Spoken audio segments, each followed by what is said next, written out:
accomplished.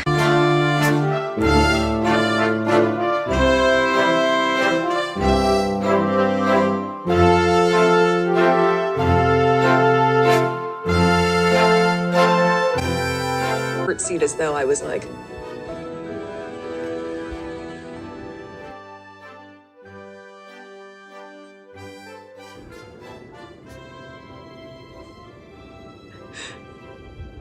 pleasure to meet you, Your Majesty. Like, was that okay? But wait, there's more. The conversation of he won't be given security, he's not going to be given a title. And also concerns and conversations about how dark his skin might be when he's born. Hold up. Hold up. There's Stop several right now. There's several conversations. There's a about conversation with you with Harry about how dark your baby is going to be? potentially and what that would mean or look like. Oprah, they're so racist.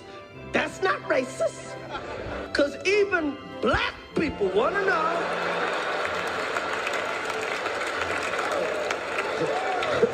How brown the baby gonna be? That conversation I'm never going to share. Ooh, this is uncomfortable.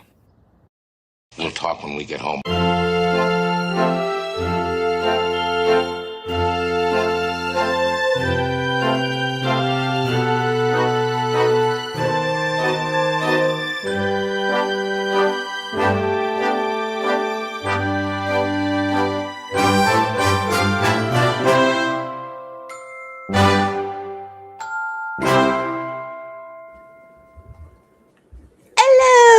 My fellow queens, and welcome to our Sunday night reading of Betrayal by Tom Bauer. I've got my crown, my pearls, and my tea. It's not full, but I've got my teacup. And we're going to jump in where we left off last week. Let me first say hello, welcome Janice and Crafty Nana. Ready for some tea and snark. Nadine is here. Hi, Nadine. Good to see you. I have nothing else to do on Sundays except vacuum and clean litter boxes. So this is great. And guess what? You could listen to this while you're vacuuming and cleaning litter boxes as well. Like, you could even multitask if you wanted to. Nadine's taking a break from dishes. Excellent. Welcome, everybody. Maureen, hey there. Good to have you here. This is a good book because there was so much back history on Meghan's life in the last one that there were a lot of names, a lot of dates, a lot of locations, a lot of blah, blah, blah, blah, blah. A lot of information on Thomas, her dad, a lot of information on Gloria? It doesn't sound right. Is Gloria her mom's name? Can't think of her mom's name right now. It's something like this. Doria, I think it is. Rhymes with Gloria. And it eventually just got to be too much. I mean, it wasn't too much. It just wasn't juicy, if you will. There wasn't a whole lot of tea involved. Whereas this, I think her whole life now is tea. So, in his life, boy, the two of them, honestly. I go through slight periods of feeling sorry for Harry every now and then. And then I go right back to they deserve each other. Okay. So, where did we leave off? Let's see here. All right, let me catch up. Oh, Ren Wallace is here too. Hi, welcome. Doria. Yep, thank you, Doria. Okay. I guess I'll just start here because that's where I had the page tucked in. With Meghan's encouragement, Harry started to move beyond the palace control instead of the likes of his colorless Uncle Edward. Harry refused any longer to accept his fate as a superfluous spare. It's so ridiculous that I think what bothers me the most is he is, and they are, but really he's much more of a whiner. She's a victim, and so is he, but he just whines. Like, he is the most miserable millionaire out there in the world. Born in a palace with a prince title, everything at his beck and call. And he just acts like his whole childhood and upbringing was absolutely miserable. I just don't believe it. I know he went through tough times. I get it. And lots of people do. I mean, I think that's what gets me in all this. I think he thinks he's the only one that's gone through tough times. He's the only person who's lost a parent in his life. It's maddening. He refuses to take circumstances in his life and use them to become a better person, and then use them as a platform to help other people. I truly believe that's why we go through difficult stuff in our life. I believe that you grow and you learn when you go through it, when you get on the other side, although you're never the same after you go through it. When you're on the other side, you are now available as a resource to others who are going to go through the same things. We live in a broken world, people. We live in a sinful world. It's just the way it is. And so the purpose behind it, I think, for us is to grow and become better people as we work through those trials. And what we learn through that experience, we can then use to give to other people as like a gift.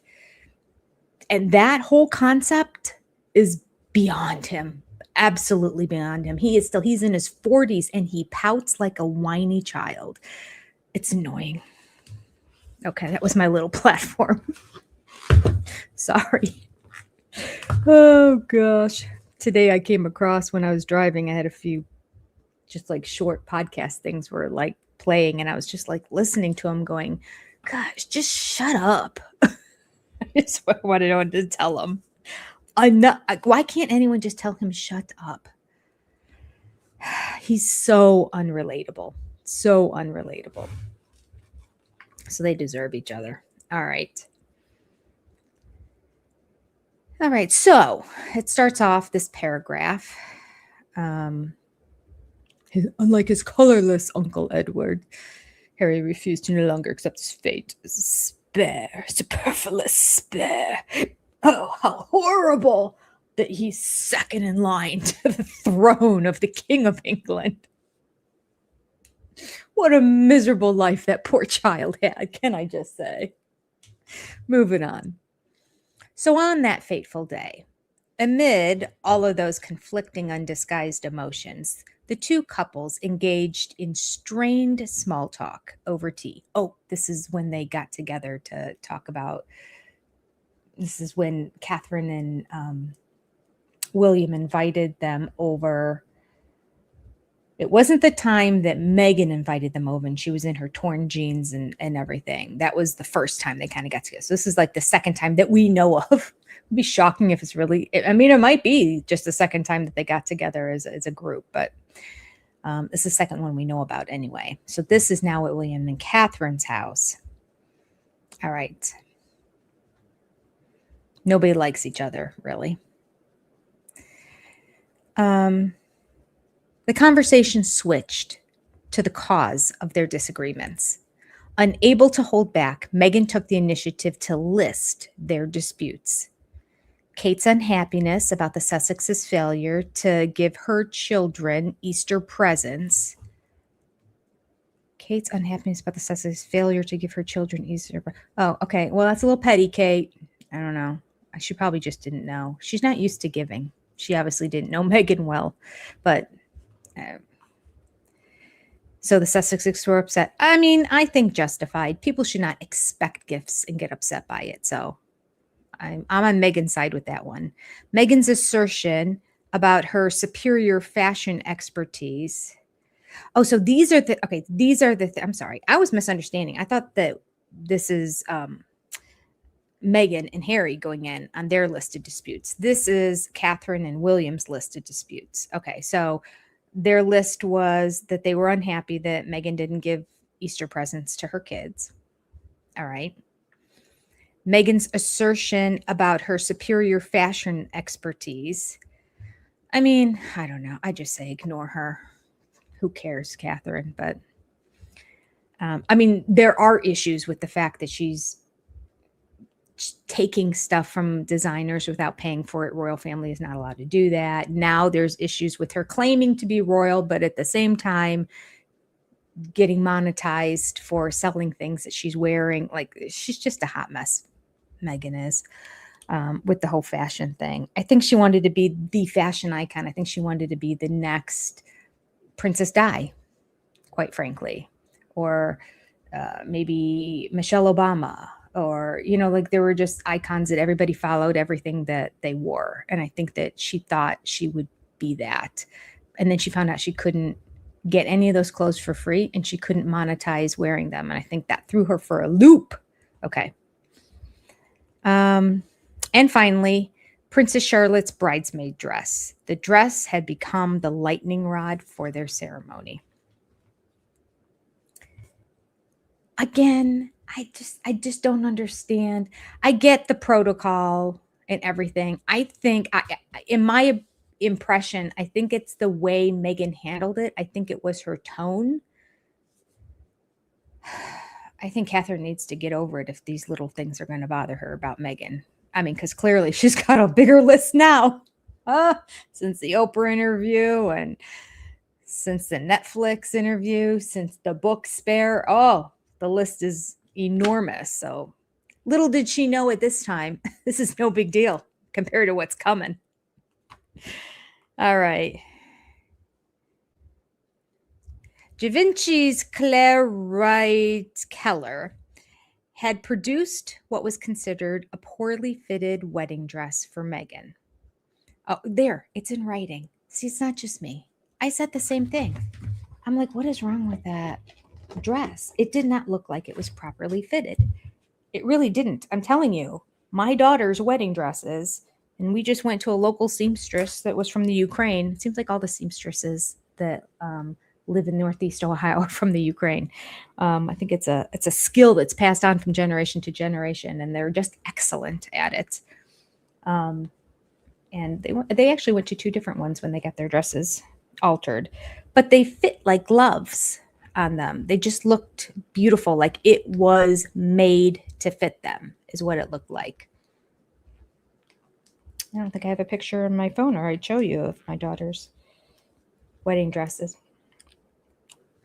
But Meghan's looked ill-fitting. It looked like it was gapping, I think, up here in this area, and something else on it seemed, and I was just sort of like, ooh, she's marrying a prince and they couldn't get a tailor? It was very confusing to me. Very confusing. Okay. But I'm glad I'm not the only one that said it, because I started feeling like I was being petty when I was looking at it, but it's in print now. All right. Givenchy's had produced what was considered a poorly fitted wedding dress for Meghan. Similarly, the dresses for the bridesmaids were baggy. So much so that just before the wedding, Kate's 3-year-old daughter, Charlotte, had burst into tears after trying on her dress.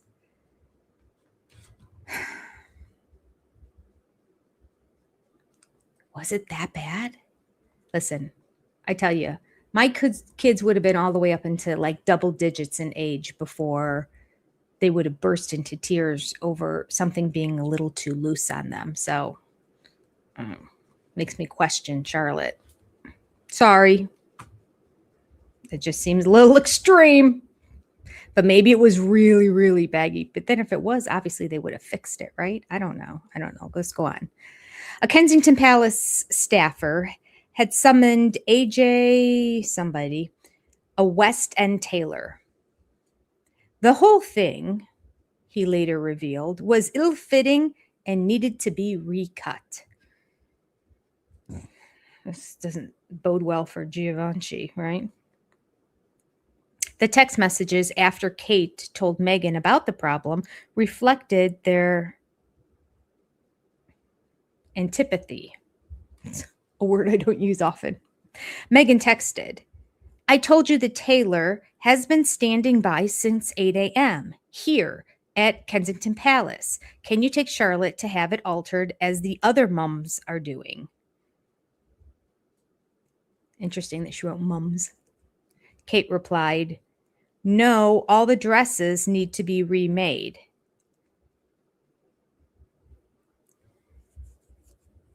End quote. When they met for Charlotte's fitting, Kate was anxious.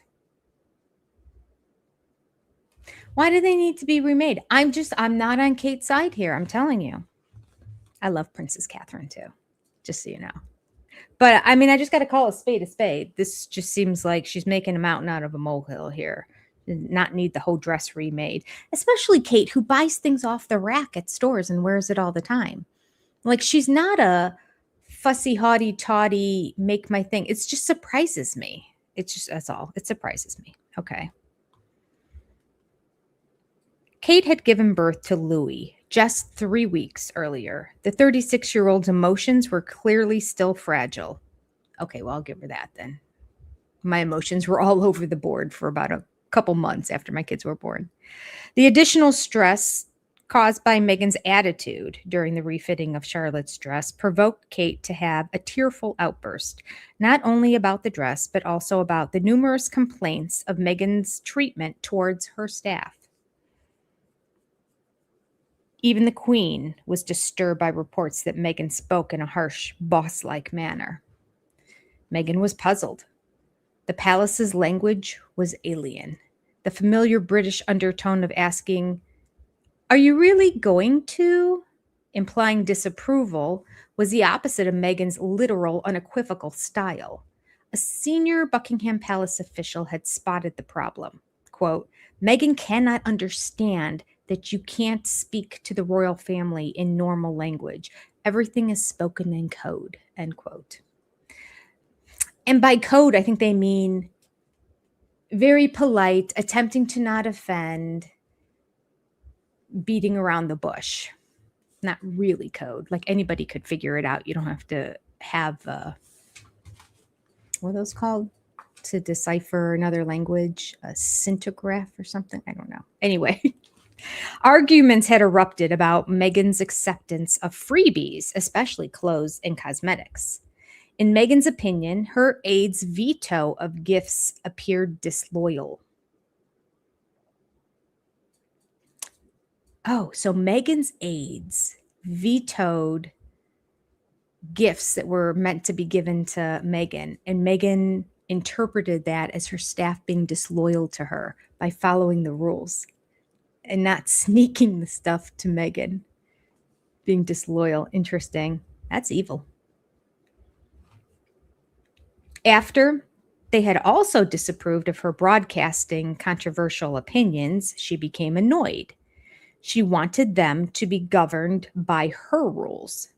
Samantha Cohen, Amy Pickerel, and other Kensington Palace aides described her behavior as unreasonable. Quote, passively aggressive and, quote, manipulative were among the critical terms that they used about Meghan's behavior. Quote, it's not my job to coddle people, Meghan retorted to a palace official after being urged to be a little less strident. Those bad vibes disturbed Kate, understandably. Back on Kate's side. Interesting how he's not saying Catherine here, because doesn't she want to be called Catherine now? I feel like she does. He's calling her Kate. On the day of these dress fittings, she burst into tears. Despite Kate's distress, she had sought peace by personally delivering a bunch of flowers to Meghan. That offering had not resolved the situation. Any sentimentality had vanished long ago. During the reconciliation tea party, she abruptly interrupted Kate. Meghan declared the cause of their problems was, quote, because of your hormones. Yeah, that didn't hit well. When I was pregnant, somebody told me, after I gave birth to my second child, and I clearly was reeling. I remember them saying, how are you feeling? You know, there's medications that you can go on to, and all I heard was, you're being a bad mom. You're being a bad parent. You're not handling this properly. Like, that's all I heard in my head. I was so offended. So I understand. Like when you're in the midst of it, the last thing you want to be told is you're not doing a good job, get on medication. I probably should have. I know I should have, but I don't know. I'm very careful about figuring out what is the proper way to bring that up to somebody. I've never been in that situation before. Since then, I should say, where I've noticed somebody was struggling postpartum, and I probably would just share my story. Again, when you go through something tough, what is the purpose of it in life? To help others. That's probably what I would do. I would say, this looks like this is so difficult. It reminds me of after my second child was born. And I would just tell the story of how I felt during that time and how overwhelming it was and how she screamed in my face about 10 hours a day, just nonstop crying, how it was hard to then bond with her because she seemed like she didn't like me. She didn't like life, clearly. It wasn't me. But like, it was just, I'm trying to love you, kid. But it's a sacrifice. And my hormones were all over the place. I know I was going through postpartum depression, but I couldn't see it. When you're in it, it's hard to see it. So I would say how offended I got when somebody told me that. But in hindsight, I wish my doctor would have.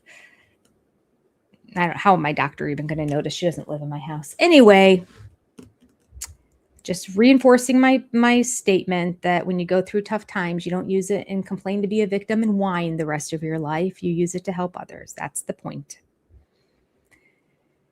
Okay. Meghan declared the problem was because of your hormones. You talk about my hormones? Glared Kate, wide-eyed. We are not close enough for you to talk about my hormones. It's no big deal, Meghan replied. It's baby brain. That's rude, Meghan, William interrupted, jabbing his finger in her face. That's not how things are done around here. Her Californian babble irritated William, scorning his wife had crossed the line for William.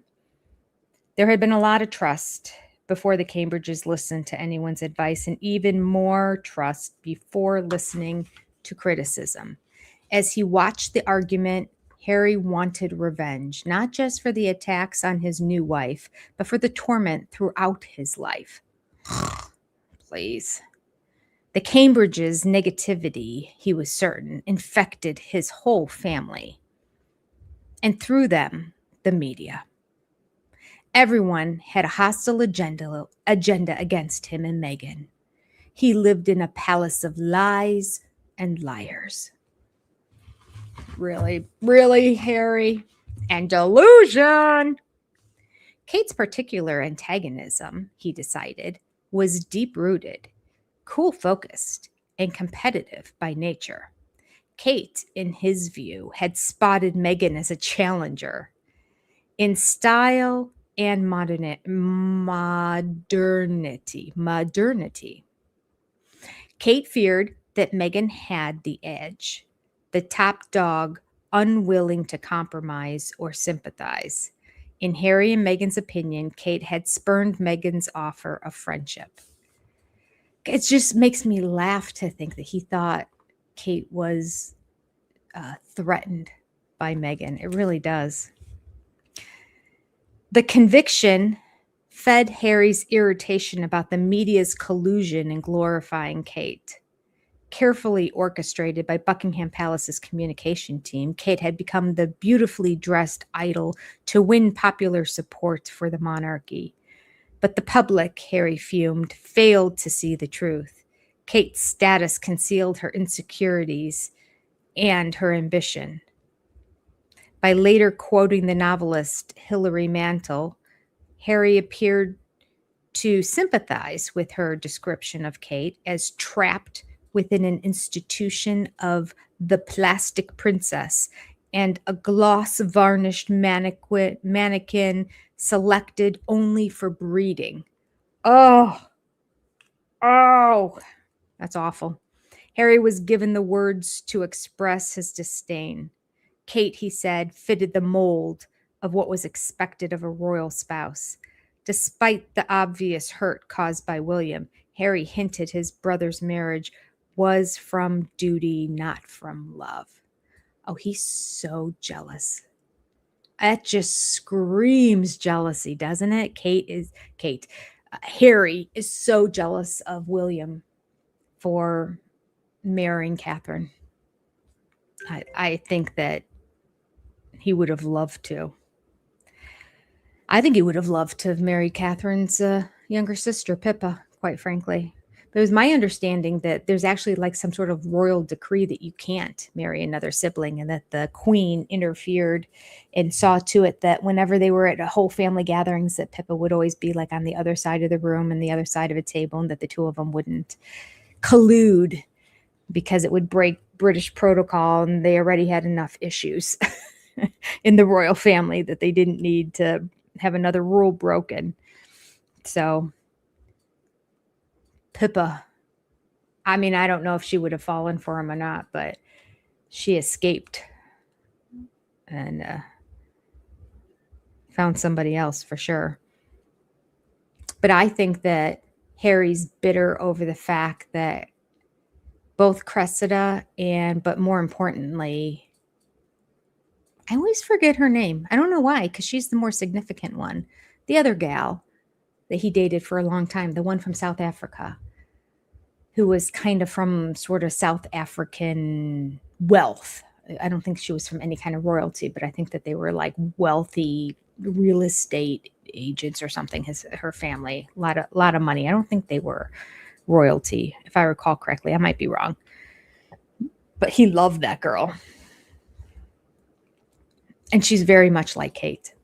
I bet her and Kate would have gotten along great. Oh, hi, Susan Shea. Welcome. Hi, DR Blood. Good to see you. If there's anyone else I missed, I apologize. Thank you for hitting the like button. I appreciate you all. All right. A lot of commentary from Jenny coming today. This is annoying me. Anyway, that's my opinion. It's my opinion on Harry still pining after the other C name that he dated. I don't know why I have Cressida stuck in my head. She was only there for a hot minute at the end before he met Meghan. I mean, she broke up with him too, but it was the other gal that he I think really loved. He screwed that one up. Anyway, I think Chelsea. Thank you, Maureen. Chelsea. Maybe that's why it's hard for me, because Cressida has the K sound and Chelsea has the CH sound. So I'm thinking of another K sound, and that I can never get Chelsea. Chelsea Davies. I think that she and Catherine would have gotten along swimmingly. I think they would have just taken over the world. Harry would be beloved by everybody. She would be beloved by... That would have been a whole different story for the royal family, because she just seemed like she fit, and he was so in love with her and she was in love with him for years until he screwed it up out of his ego and selfishness. And yeah, that's enough. Ego and selfishness. Let's leave it there. All right. So, okay. It never appeared that Meghan sincerely wanted a friendship with Kate, other than with a publicist, Isabel May, and Solo House's global membership director, Marcus Anderson. She had not forged sincere relationships with any Brits. So the relationships she forged were with publicist and global membership director, some guy, Marcus.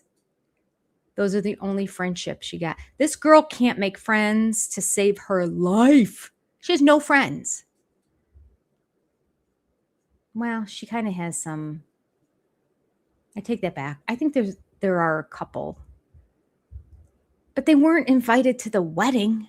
So, like, she doesn't see them as friends. I think they see themselves as friends of hers, because I think they want to hang on to the title. Like, as soon as, mark my words, in my opinion, the minute the titles are stripped from Harry and Meghan, which I believe they will be in the future, the minute they don't have titles anymore and they're no longer at all connected to the royal family, those so-called friends of hers who talk on her behalf to People magazine, they're going to be gone. Because the only one that was invited to the wedding was Jessica Mulrooney, and Meghan's had a falling out with her. They're not friends at all anymore. So these other ones, I think, are just hanging on. Like, can you get us onto a private jet? Do you have money to take us here? They might drop even sooner because they're learning pretty quick. Not a whole lot of money there in the Sussex household. They're blowing through it right and left on who knows what. Okay.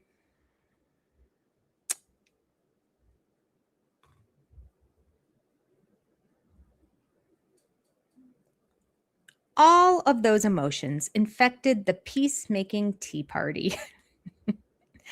Even entering the 20-room apartment had reawakened Harry's resentment about his inferiority to William.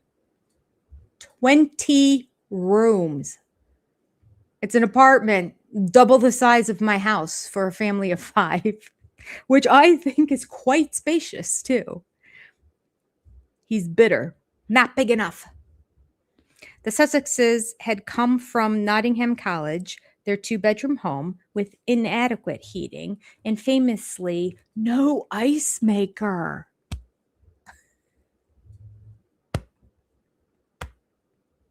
Who cares? Does he not know how to put water into an ice cube tray? There's an ice maker. You're the ice maker. Just stick it in the freezer and it makes ice. Very simple.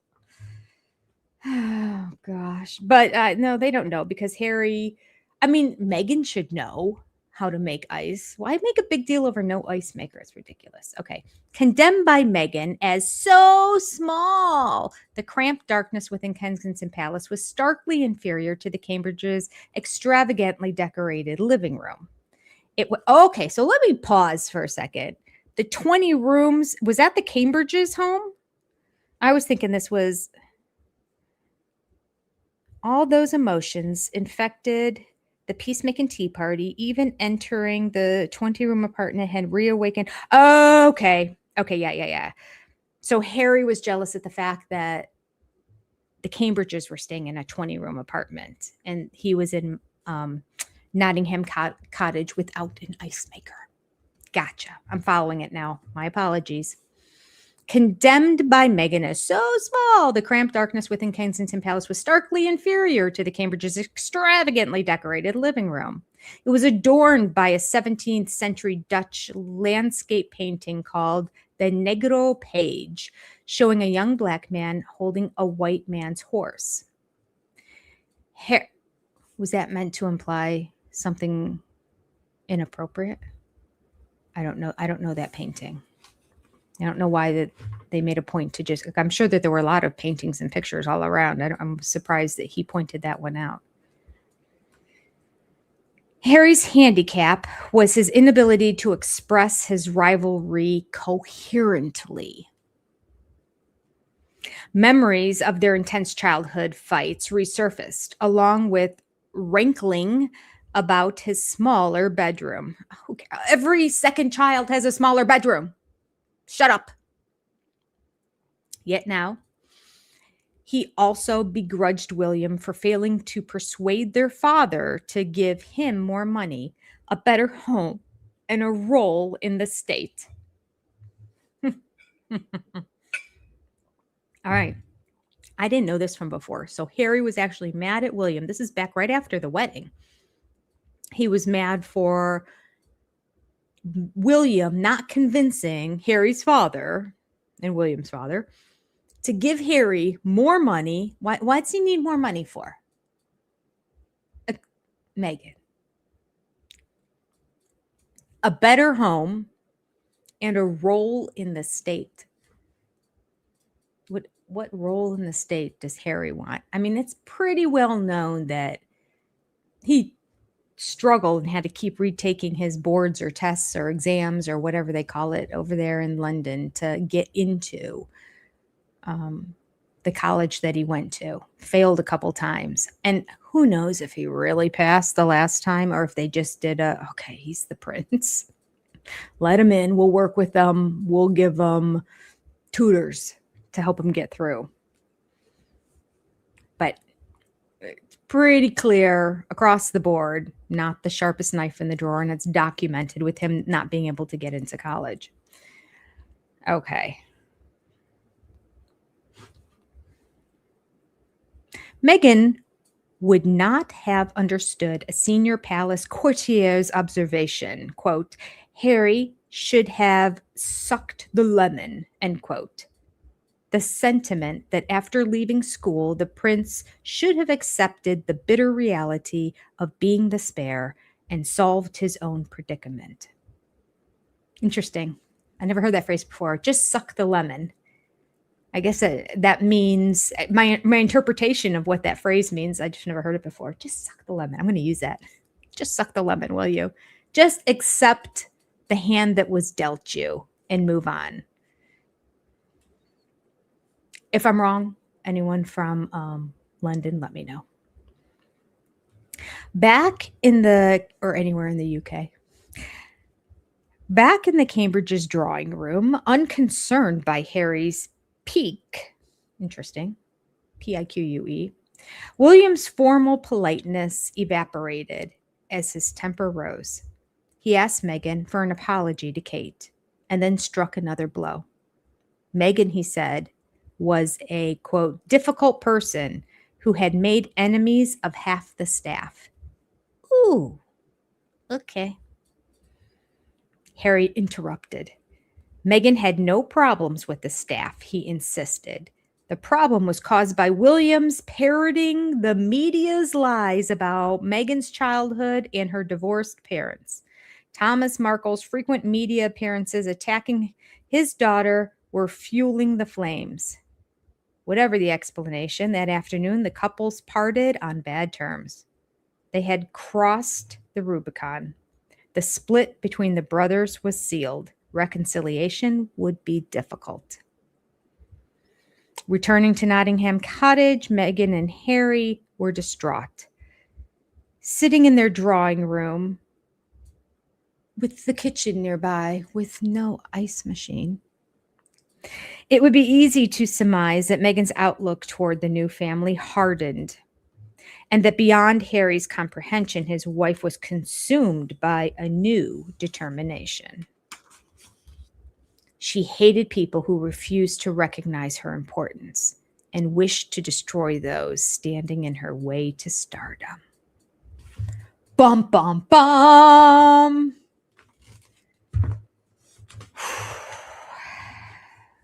It's not going well.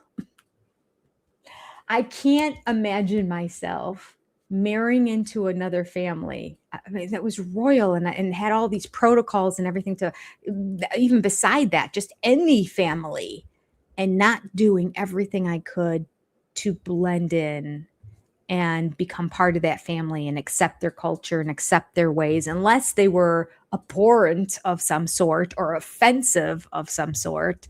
That would be the only reason I'm like, yeah, I'm not going to go down that road. That's not really who I am. But in terms of being overly polite, I mean, come on. Meghan really feels entitled, doesn't she? Chapter 4. We're going to start chapter 4 because we have more time. This is entitled William and Harry.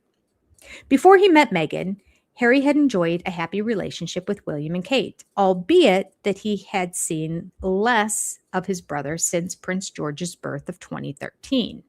At first, everything appeared better after he met Meghan. Quote, when Meghan arrived, recalled a senior Buckingham Palace official, it seemed so good on so many counts. Everyone fizzled. Or fizzed. I'm sorry, they didn't fizzle. I was going to say fizzled would be like, meow. Everyone fizzed. Bubbled, I guess. That's a fun word. I like that. Everyone fizzed. I want to be known as a person who fizzes. Battered by his mother's death, Harry had fallen into Meghan's arms as a needy casualty of a dysfunctional family. Caring for the spare had been beyond the royal institution's agenda. Even the Queen ignored Harry's fate, a surprise to those who recall how her sister Margaret suffered emotionally and financially as the spare. Harry never realized how he misunderstood his grandmother. Harry never realized how he misunderstood his grandmother. I wonder what that means. I don't know. Behind her genuine warmth, she correctly assessed Harry's weaknesses. Unlike the Queen's careful nurturing of William as the future monarch, eyewitnesses recalled that she had been patronizing towards Harry. Well, I do believe Harry was a handful. Has that not been documented? He was kind of a wild child, the wild redhead that was running around misbehaving, sticking his tongue out at cameras and that. He was a spunky kid. He was a child. But I think he needed more reprimanding, in fairness. My understanding was William wasn't really cut from that same cloth. The younger brother was psychologically oppressed, admitted one senior palace official that was disliked by Harry. Over regular Sunday tea times at Windsor Castle, the Etonian schoolboy William, meaning he went to Eton. I learned that from you in the last book, Etonian. All I kept thinking of Estonian. I'm thinking of the Russian-speaking country. All right. Etonian schoolboy William had bonded with the Queen, familiar with the truism that, here's a word I don't know, that Hanoverians could never get on with their elder son. Queen had a greater influence on William than Charles. Okay, I don't know what that sentence meant, but if anyone can explain it to me, do put it in the chat or in the comments. Down to earth, insightful, indiscreet, amusing, and practical, the Queen taught her grandson that the royals must be polite to everyone. Always under observation, the royals could only trust personal relationships after a long probationary period. Forge a tight circle of reliable friends, she advised. But, so this is almost like a quote from her, although it's not put in quotes. Forge a tight circle of reliable friends, she advised. But expect times of loneliness. At the same time, she advised him to experience the normal world, to see around corners. Her tutelage was aided by her private secretary, Christopher Geit. Regularly, Geit, a former diplomat, ensured that William received government papers, witnessed the Queen meeting foreign ambassadors in Buckingham Palace, and visited Commonwealth countries. While William was carefully steered by his grandmother to choose a suitable wife to create a winning team, Harry remained the victim of generations of poor parenting. Charles had inherited problems with fatherhood. Prince Philip had endured a torrid childhood, shipped between unwelcoming relations and marked by little contact with his own father. Prince Andrew of Greece, who had disappeared in 1937. In turn, Charles was himself an absent father who shied away from confrontation with his younger son, indulgently saying no, rarely. Lurking in the background was always the suspicion that Charles was not Harry's father. Yeah, that was a storyline that still I see people, most people just insist that he was, but it still was a storyline that was there for a long time. Harry recalled Charles's quip, quote, "Who knows if I'm even your real father?" Oh, he said that to his son? Who knows if I'm even your real father? Why would they not take a blood test if it's a royal lineage question? A suggestion believed by some palace officials to be too close to the bone. My understanding is because Princess Di had had an affair with, it was like a security guard or I want to say he played polo too. I can't remember, but somebody who was around a lot in her life. And she had an ongoing affair with this guy who had red hair and who looks a lot like Harry. A lot like, you look at the two of them and you're like, yeah, could it be his? But apparently, now I don't know if this is true either. Apparently, although he was around at the beginning, the relationship with Diana didn't start until after Harry was born. But that's a convenient excuse to, I mean, who really knows? Diana's not here to say that. Do people really know the first time they were intimate? No. Anyway, however, in fairness to the other side, on Princess Diana's side, like her brother is kind of almost like a ginger, isn't he? And I think there's a lot of gingers on her side of the family. So that's the other argument that, like, well, the redhead side comes from Diana's side. So I get that too. He was a cavalry officer, Jana said. James Hewitt. Yes, James Hewitt. Looks a lot like Harry, just saying. That's all I'm saying. I'm just saying they look a lot alike. All right. Which then leads to the whole storyline of our Archie and Lily, biologically both Harry and Meghan's kids. Because that is out there just as much as the James Hewitt thing was, right? And the palace just does not address it at all. I mean, I think it's really opening a can of worms, but I don't know. Will William go there? That's the question. All right. Hi, Mama Squirrel. What time is it? Okay, we can read a little bit more. And I'm sorry that I stop and I talk in between, but I have to. I can't read the book straight because it's against copyright laws. So I have to do my commentary and sprinkle it in. So for those of you who are annoyed and are like, just read the book, I can't legally, or in the legal, it is legal, but in YouTube legality, and it'll all be taken down. So that's why. Okay. The limited bond between Charles and Harry was partly rooted in Diana's lack of education and her differing cultural interests.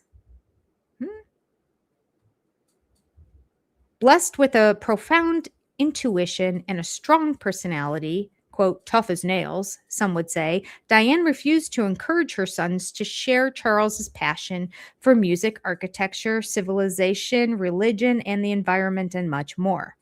Even on those days spent together shooting, riding, and skiing, Harry and Charles shared little in common. Every parental attempt to treat the brothers as equals was undermined by William's destiny and the unreality of royal life. Diana had even described Harry as a needy thumbsucker sitting on her lap demanding attention. Still is.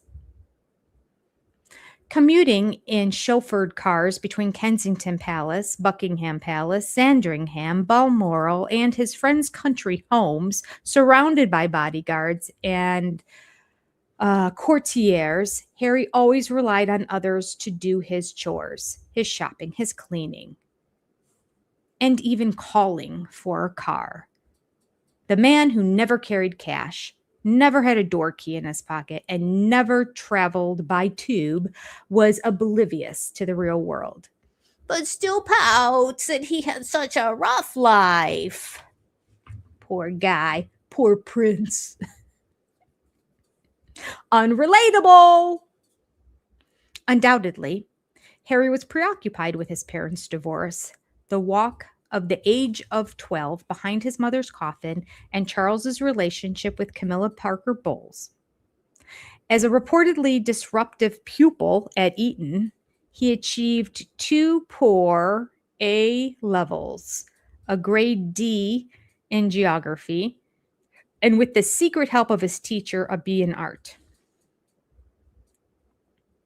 What is 2 poor A levels? Wouldn't A be the best? What does that mean? He achieved 2 poor A levels, a grade D in geography, and with the secret help of his teacher, a B in art. Quote, I'm bottom of the class, end quote, one fellow Etonian lamented to Harry. It's all right for you, Harry replied. I'm bottom of the school. He's bragging to be the lowest grade in the school. Some were sympathetic to Harry's predicament. He felt imprisoned by having to conform to court rules and public parades. Others scoffed about his extraordinary privileges, not least the dark side of life known to many except, apparently, his father.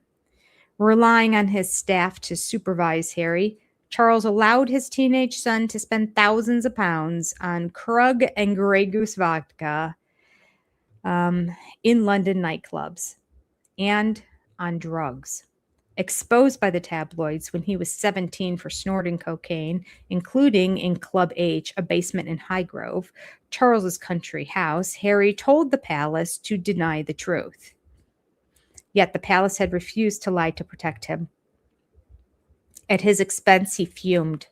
They lied about him to protect William, the sacred heir. Fearing that he was a lifelong loser, it was clear Harry would prefer not to admit one truth, that he was furious not to be the heir.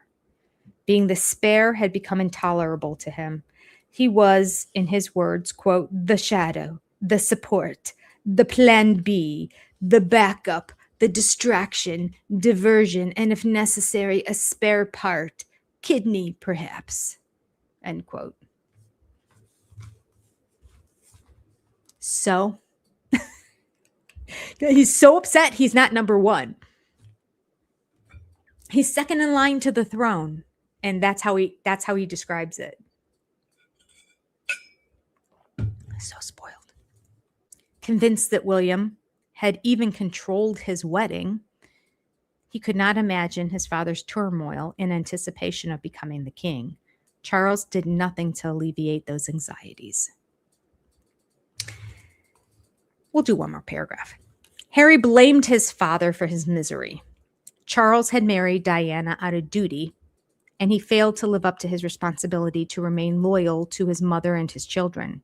Instead of understanding his father's burdens, unhappy school days, distant parents, and bowing to pressure for his first loveless marriage, Harry turned against his father, describing him as emotionally dead. Proof was Charles's failure to hug his son on that fateful August morning in Balmoral when he sat on his bed to tell him that Diana was dead. And later, disregarding his two sons' pleas, he married Camilla Parker Bowles. In 2009, the journalist Mark Hollingsworth wrote in the London Evening Standard that Harry had an, quote, uneasy relationship with his father because, quote, Prince Charles was an absent father, end quote. Lesotho, I don't know what Lesotho is. Lesotho and his charity work continued. Hollingsworth had become Harry's sanctuary, quote, far away from the disapproving and detached gaze of his father. Okay, so basically, Harry did charity work to get away from his family. The Standard's magazine editor received a formal protest from the palace. Quote, there is absolutely no truth to any of these assertions, end quote, wrote the communications director, Patty Haverstead. Quote, the claims made without any evidence are incorrect. 4 years later, in January of 2013, Charles understood Harry's trauma better than others. The army had been Harry's lifeboat, or lifeboat, we would say in America. Hugely popular, he had flourished in Afghanistan as an officer amid real camaraderie. Hearing about his sudden evacuation after a newspaper had revealed his presence, Charles had rushed from Highgrove to meet his son's returning plane at Breeze Norton. It must be an airport. Harry, he suspended, would struggle to establish a satisfying life as a civilian. Okay, I don't really understand that. Like, I get that some news reporter found out where Harry was stationed and they revealed it, and that's not good. That was awful. I don't know what paper did that. But that does put a target on Harry, but a target on all the guys that were going to be in his, area around him. So they had to get Harry out of there. It's not the only place that Brits are stationed. I know Americans are stationed all around the world. I would think the British are too, that there's different locations to go to. So why he had to just leave the military. I'm trying to think what branch he was in. I don't know. Why he had to leave the military altogether because they found out where he was stationed is so confusing to me. Nobody's ever addressed that. They've never said, he couldn't be stationed somewhere else because of this. I mean, it's the military. Like covert operations are their thing. They would have been able to sneak him somewhere. I mean, that's their expertise, to sneak up on people and fight, you know, to sneak into places and get sensitive documents that go against them. I mean, it seems like if anybody could do it, the service is the one that would be able to figure it out, or at least work with, well, I would say the Secret Service here, but I guess in Britain it would be I don't know what they all are. MI5, MI6, MI7, MI8. I don't know. It seems like there's a lot of them and I don't know what they all are. But like, it seems like there's intelligence that was there that could figure out how to get Harry someplace else. Riddle me that. If anybody can tell me why it is that Harry had to completely just leave the service altogether. It wasn't a surprise that he was in the service. People knew. So it's not like, oh, now that they know he's in the service, we have to get him out.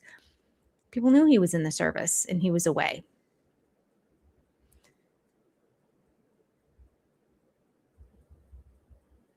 I don't know. Anyway, Maureen said, thank goodness he wasn't the firstborn. We'd have no monarchy now. Isn't that the truth? Harry kept sneaking up on people and goosing them. He's a lot like Andrew. And maybe it's just that whole spare thing. Maybe they're so entitled in that family that being the spare is just that awful because everybody wants to be king. Why? You have it so good as a spare. You basically have unlimited funds. You can go and do what you want, be different places, show up, shake a couple hands and kiss a couple babies. And that's your job. That's what just people do on a nice day, to be kind to each other. Like, that's your job. He didn't have to learn. He didn't have to study. He just had to show up and read what was on a teleprompter or printed on a paper in speeches. Grab a couple flowers from the people, wave and smile, and get in a car. How difficult is it? He didn't have to plan it. He didn't have to arrange it. He didn't have to figure out flights. He didn't have to figure out hotels. He didn't have to figure out security. He didn't have to figure out meals. He didn't have to, like, all the things you do to even just take a freaking vacation. The amount of work people put in to vacation for fun is way more than he's probably put in his entire life. But poor Harry, he had it so rough, didn't he? At least he thinks so now. I never really heard him complain like this until Meghan came around. So she has, maybe he always had these feelings, and she's just said, sing like a bird, Harry. Tell everybody what you really think. And so he is. He needs to go back to royal protocol and button up, zip it. Get more appropriate in life. I was just talking to my dad about that today. He was saying, he's like, my mom's like, he gets so annoyed when I thank the lady at the checkout counter after she gives me my groceries back or whatever I'm buying. He's like, I don't get so upset. And I'm like, do you get even slightly upset that she says thank you? He's like, well, yeah, it's their job. And I'm like, so? By the time I left the house, I had berated him so much that by the time I left, I go, so what did we learn today? The next time you go out and somebody is serving you at a restaurant, or if you're with mom when she's buying something, you're going to say thank you, right, Dad? This is what we learned. These are our words of wisdom for today, huh? My mom just laughed. My dad's like, I guess so. I don't think he will. He's 89. It's hard to teach an old dog new tricks, which is what he then said at the end. It's hard to teach an old dog new tricks. I'm like, yeah, it is, especially if the dog's not willing. He's a good guy. He really is. But there's a few things he could tweak. All right. Thank you, Royals, for being here with me. I appreciate you more than you know. And until next week, God save the Queen. That was a good one there, huh? Goodbye, friends.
my God, it's crazy. You're like, Megan, one tear, left eye, go. Give me 3 seconds.